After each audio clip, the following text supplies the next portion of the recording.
Today on a special edition of The Next List, Living Boston Strong. A loud noise went off, and I remember turning around and looking and seeing smoke and seeing people screaming, and it immediately reminded me of 9/11. After the horrors witnessed during the April attacks, survivors and first responders may be facing a new threat, post-traumatic stress disorder, or PTSD. I saw a little girl. They put her inside the ambulance. The only thing that I could see, and see to this day, are her little eyes looking up at me. The bombings turned the city into a war zone. I mean, I've seen open fractures, I've seen open wounds, but I've never seen anything like that. But new advances in the military's battle against PTSD may offer new coping tools when overwhelming violence strikes right here at home. I think it's an important problem, and I want to dig in hard to address this. Clinical psychologist Skip Rizzo, he first made headlines back in 2007 with this virtual reality PTSD therapy for vets. It's not unique to combat, but for veterans, what it really is become is one of the signature wounds of Iraq and Afghanistan. Today, he's reimagining that technology to help trauma victims from Boston and West Texas to Newtown, Connecticut. Chris Lawrence got a first look. Oh, wow.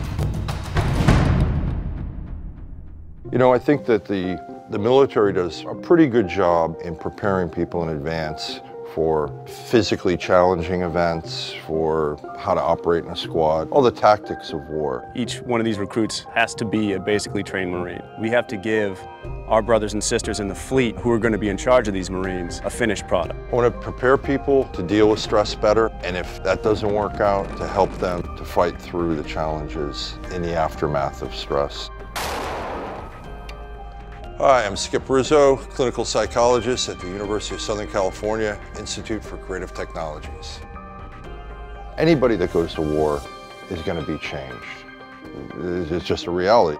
On the other hand, PTSD is a significant challenge. And it's not about being weak. It's about having an experience of stress that really has a neurological impact. We've seen now potentially hundreds of thousands of veterans who may be returning from Iraq or Afghanistan with post-traumatic stress disorder. Conservative estimates say 1 in 5 folks coming home. The whole virtual Iraq-Afghanistan exposure therapy system is a set of scenarios like villages, Afghan villages, Iraqi villages, city environments that resemble Middle Eastern contexts. And we can pop a user into any of these environments that sort of match what their experience was. And the idea is that you need to go over and over what happened to you as if it's happening again. I'm hurt! And in a safe environment, so that you learn and your brain learns, if you will, that you're no longer experiencing the traumatic event. How did you first think, wait a minute, I'm doing all of this after they come home. What can I do before? It was sort of a logical process where we had to study the process, we had to interact with a lot of patients, and we had to see that pain. You know, you think to yourself, well, why don't we do a better job on the front end so we can put ourselves out of a job on the back end? STRIVE is an important research project for us to determine how we can conduct our training in the military to better prepare our people for the stresses of combat. What we're going to do here is we're going to set up some psychophysiological recording, which is from this system here. What we're trying to do with STRIVE is the next level where we're actually trying to embed a user into a story, an interactive narrative. It's important that we have an interactive experience. Hey little man, that's my boy right there. Our participants are really part of this world. They're part of a mission that they need to fulfill. So instead of sitting on the couch and watching Band of Brothers, they're wearing a headset and they're in the story, and then things happen that are challenging. All right, go on. When we look at the stress moments that need to appear in these episodes, we first brainstorm a variety of ideas of things we can get in there. What can actually happen in Iraq and Afghanistan has happened. So once we have that high-level overview, we can work with our art group to define all the visual assets, we can work with our voice actors to record their lines, and we can work with our motion capture state next door to capture all the animations that these characters need to have. And we bring in a virtual character, a mentor character that pops up periodically and guides the user through the events, the strategies, and the way to put it all together. So a challenging event, seeing a child die, how do you get over that? By going through these kinds of events in advance, we're preparing folks for what they may face and giving them tactics for better dealing with it.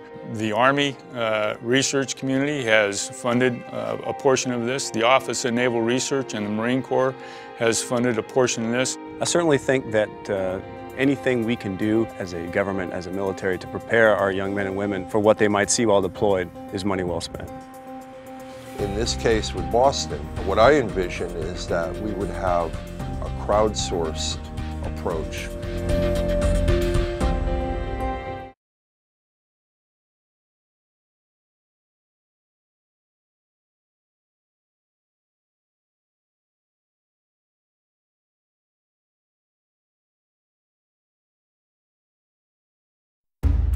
The Boston Marathon bombings turned the city into a battlefield.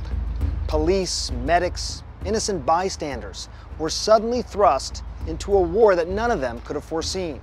And like thousands of combat vets every year, the warriors of Boston's front line, they may need help overcoming that trauma.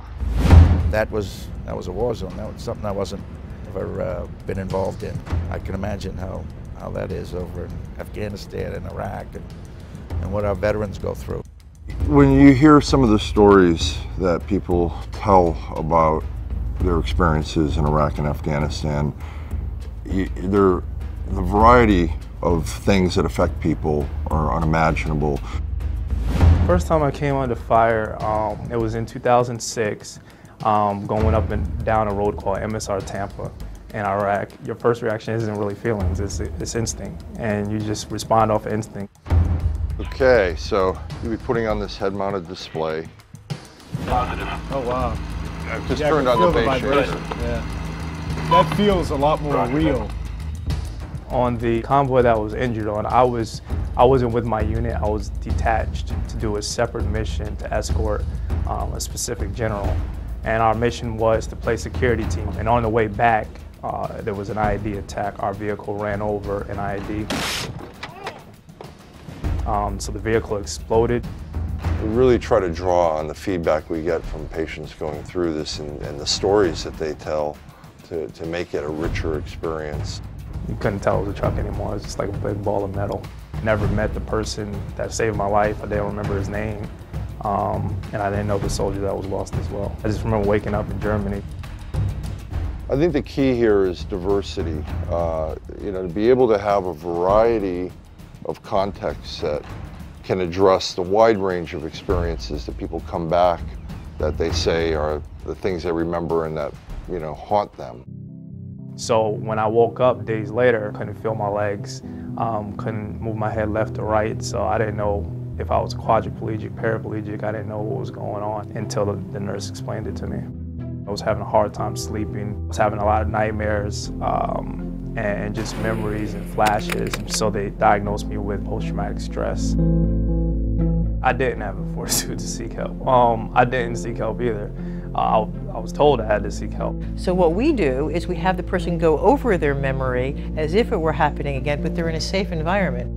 So I did that with therapists. I'd have to talk myself through the situation over and over and over again to lower my anxiety level, to lower my adrenaline levels. The challenge is with traditional exposure, if you can't engage a person using exclusive imagination, then you don't see the treatment effect because they're so walled off from their emotions.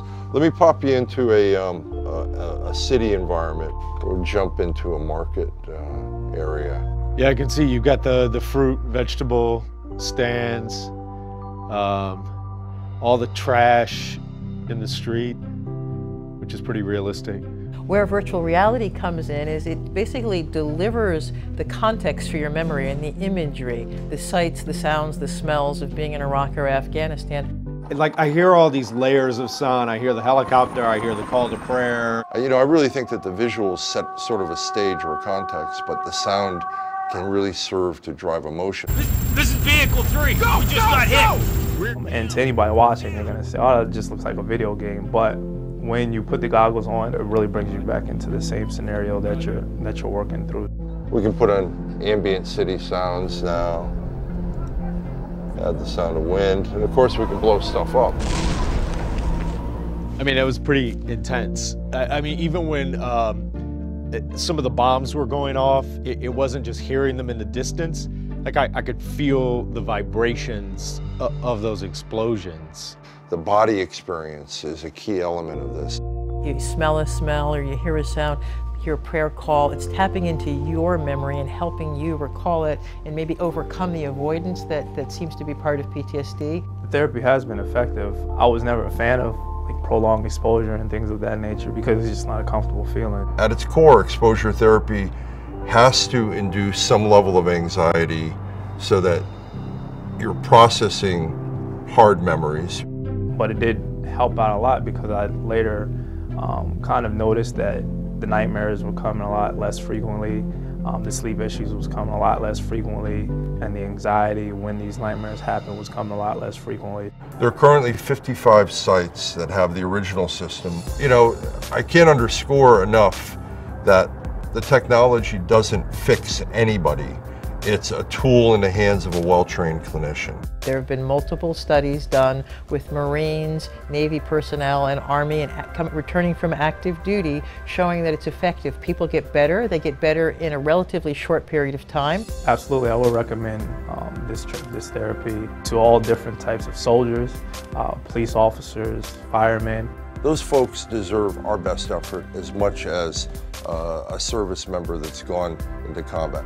We were funded to rebuild everything on the latest software, and I expect that in the next year we'll see a significant growth in the use of the technology. Aside from that, we have data to show that this is a safe and effective approach to treating PTSD. This work may help us with disasters. Newtown, West Texas, disasters of all kinds. Oh, you okay? The nature of terror is it's unpredictable. Something just blew up. Run! Go! It's the worst day of my career. You know, I can still see this little girl. I still see the little boy. I know people that know this little boy. Firefighters and cops are prepared in the course of their training to expect a certain amount of danger. But what happened in Boston that day went beyond what anyone expected in their wildest dreams. I think what we have to look forward to in the future is that the types of simulation technologies that we use, virtual reality, will be more available for the kinds of traumatic events that people are exposed to due to these terrorist attacks or natural disasters. Most people will recover from their grief and stress reaction on their own with the support of their loved ones. Really what we look for is people that after a period of time, typically 30 days, used as a benchmark, they're still feeling these problems. That gives us a 30-day window to be able to construct simulations that would be useful for an exposure therapy approach for PTSD. They're trying to burn the school down or something, and they shot a few more times and all the kids were frantic. The first time I had the idea was after Columbine, and at that time, this was at least a decade ago, it was a challenge to do that within the time frame. One of the steps that we're taking at the Institute for Creative Technologies is to try to build tools where it's not going to take 6 months to build the relevant content for an exposure therapy approach using virtual reality. It might take 6 days. We're creating as a group a highly realistic digital person. So the idea is that we want to create realistic face, realistic hair, realistic movement, but we also want the character to have a realistic behavior. All right, so here we go.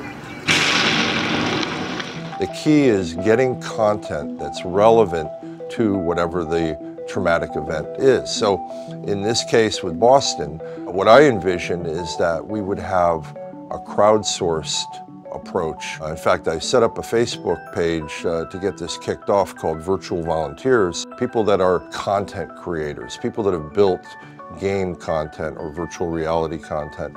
And at the first minute we hear about these things, we mobilize this group of volunteers, put out what our requirements are, and then we can begin to integrate all that varied content that the crowd produces. It can be done in a matter of hours or days if the right resources are brought to bear on the problem. Not only can it be done with great speed, it doesn't have to be perfectly accurate. Because if I were standing in front of the Boston Public Library and you were standing in front of the restaurant, we would have very different views and images of what it is that happened. But you just need to get close enough to help people understand what it was that they were experiencing. Eventually, I think clinicians could design their own scenarios because they would simply use an authoring tool where you could essentially take a character, put it in the scene, infuse the character with a certain kind of behavior or role in that scenario, and then run a simulation. One of the things that's going to make this rapid prototyping effort more doable is getting hardware in the hands of clinicians so that they can actually do this therapy. When we started this 12, 13 years ago, it was very expensive back then. The virtual reality headset that we used cost $25,000. So what we have here is a commercial product that's just come out and it's been driven by the game industry. So $300 for this head-mounted display is really a groundbreaking effort so that plugged into a laptop with this headset, you're good to go. It's really the future of how we're going to be able to get virtual reality out of the lab and into the wild. This work may apply very effectively to war veterans, but it has a much broader set of implications. Implications that may help us with disasters. Newtown, West Texas, disasters of all kinds. All of these areas leave behind a sense of death and destruction. And there is a need for people to master the material associated with it. And this technology can help us in this way.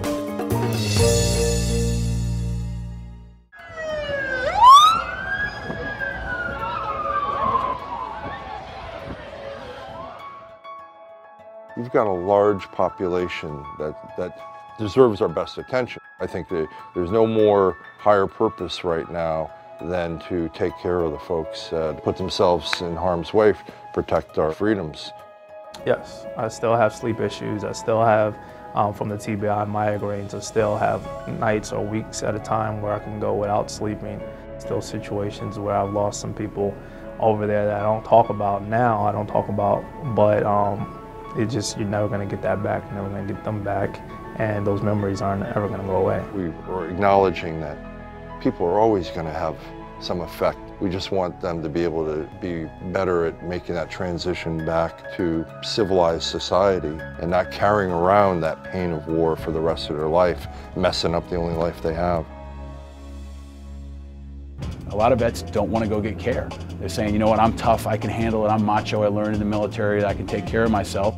There's this stigma for seeking help medically for, I would say anything, but if it's something physical, people can understand it. But if you say I'm having some emotional issues to your sergeant or to your commander, they kind of don't want to hear that. But it's really become not only the right thing to do for you, but it's kind of a tactical necessity. You don't want to send somebody back into combat who's got post-traumatic stress disorder any more than you want to send somebody with a pulled hamstring back on the football field. That's a big problem in some regards. We still have a culture within the military that admitting need help is like admitting weakness. So we're trying in the military to get past that with the idea that it's okay to ask for help. And it's going to be a generational shift. I think the military is really putting a serious effort into normalizing the act of asking for help. And, not surprisingly, this is a younger generation. When given the choice, many soldiers and Marines will say that they would prefer the virtual reality form of the exposure therapy. Why? Well, it's a gaming generation. Maybe it doesn't feel like so much like therapy. You know, we get to see real change. We get to see people, you know, that are initially, you know, bound up and tight and almost afraid to even go into a virtual world to, you know, confront and process the challenging memories. And then over a few sessions, you start to see them come out of that a little bit. And that's really uplifting. Because the good news is there are short-term interventions that are effective for the treatment of PTSD. Of course, the things were looping in my mind on a daily basis. You know, you wake up and I just can't go to sleep because I start thinking about stuff. But it's been better every day. What would you say to people who are having such a hard time coping emotionally?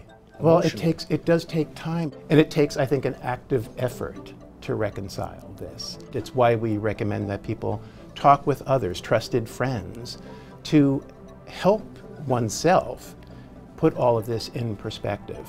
It's not easy to get a rational perspective on what happened, because these were all very irrational acts, frankly. You know, there's 3 that passed away, and that's horrific as it is, but there were a lot of lives that were saved, so you have to feel good about the good things, about being able to move on, and that they can move on, and that, you know, hopefully they will heal. We will heal. We will not forget. We will unite, and we will be stronger. In Boston, in Newtown, or in the hometowns of thousands of veterans who return from war every year, being stronger means seeking help. And by helping to erase the stigma of therapy, Skip Rizzo is saving lives. And that's what earns him a spot on the next list. I'm Dr. Sanjay Gupta. Hope to see you back here next Saturday.